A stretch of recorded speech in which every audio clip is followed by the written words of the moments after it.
I want a mask mandate in place for all of our schools.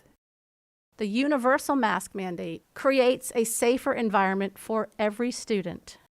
My recommendation is to have a mask mandate with that's my opinion, with a medical opt-out as long as the positivity rate remain above 5% in the county. We have to take in consideration the most vulnerable kids and the ESC students. They need us.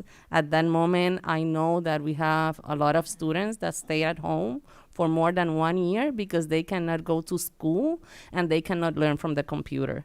So I think that they also deserve to be at school in a more safe environment with all of the students and staff wearing a mask. We want to be able to deliver education at the best of the ability to all of students in a particular school. To be in school, that's where they belong, that's where they learn best, that's where they thrive, that's where we want them to be.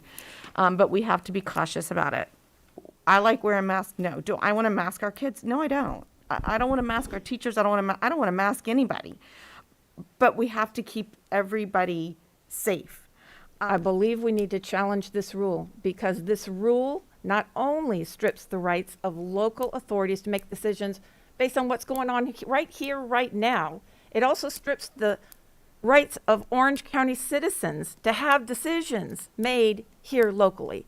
So that's the reason I think we need to challenge the rule. We were voted and chosen by members of our constituency to be their votes because they trusted our decision. It is incumbent upon us to make the best decision, and then they must trust that we're going to make the best decisions. The universal mask mandate creates a safer environment for every student, no matter what school, regardless of whether your school has an outbreak or not. We can't afford a spike here and there.